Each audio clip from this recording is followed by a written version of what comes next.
Oh, what? How's that wave? Surfers are a strange breed. They travel to some of the most remote places in the world looking for perfect empty waves, and I've spent the last 10 years doing exactly that. This is maybe one of the weirdest that I've been to out of all of them. Why? Well, let's get into it.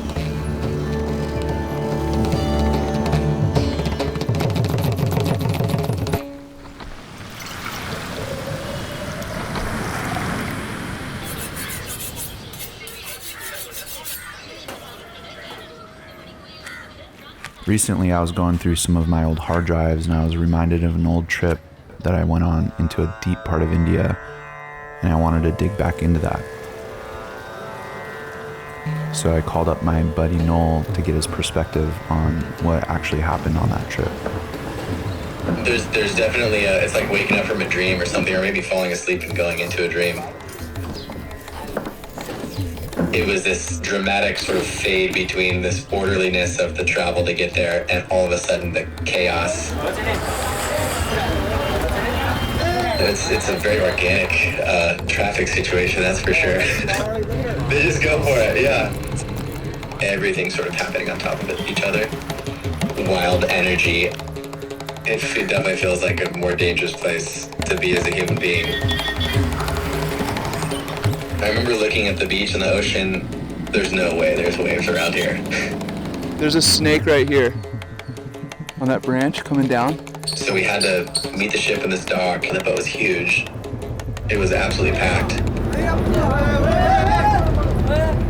So the whole day on the ship in transit trying to get there, I remember we were all kind of like feeling the energy rise, and we were all getting pretty excited to learn what that place is like and see that wave for the first time.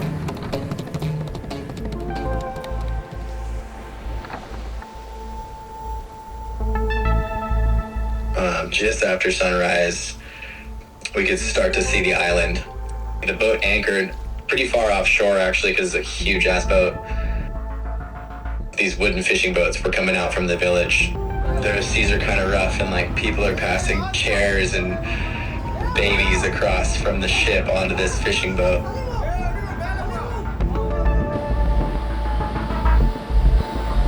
The beach is just swarmed with people. It looks like the entire village comes out to help these boats get to the beach.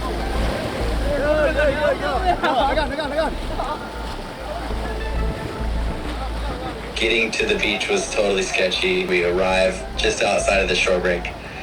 It's like basically reef and rock. The boats had outboard motors in the back, but they also had oars. So they cut the outboard motor and everyone starts rowing. It seems chaotic, but they've been doing it this way for so long, and they pull it off without a hitch.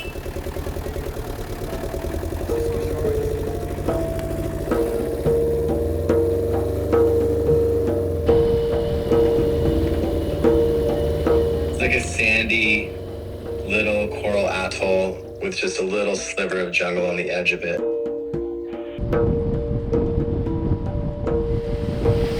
And I remember all the fishermen would come in and bring in their hauls for the day. Yeah, just unloading bundles and bundles of like fresh fish just right onto the sand. And then there was like a little market right there. They just drag the fish right up and sell it right there in the town.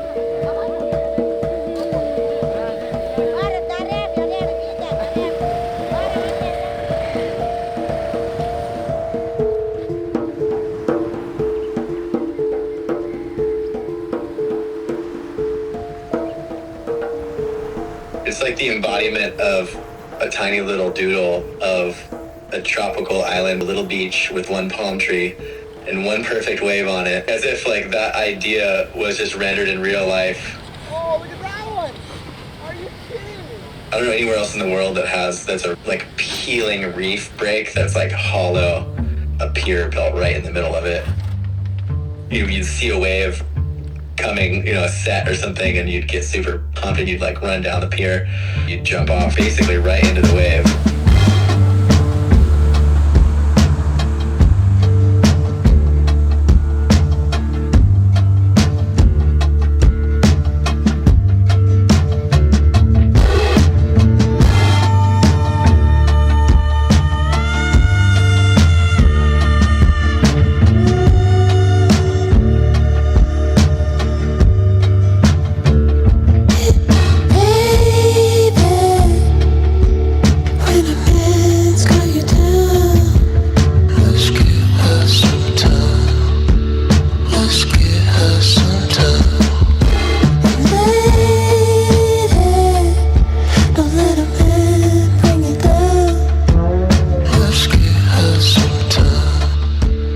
probably the most magical thing about surfing as a lifestyle. It brings you to like very unusual places. It motivates you to find and visit these places that otherwise you wouldn't go to.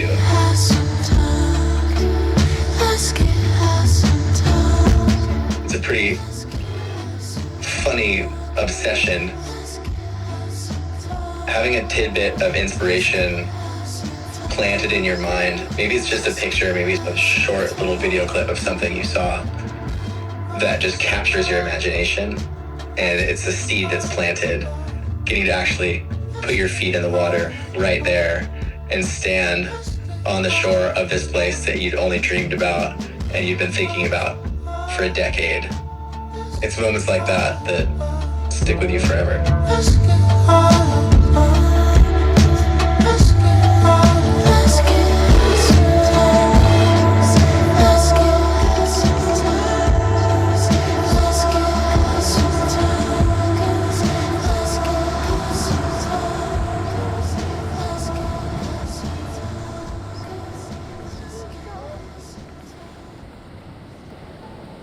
Woo, do you see that one?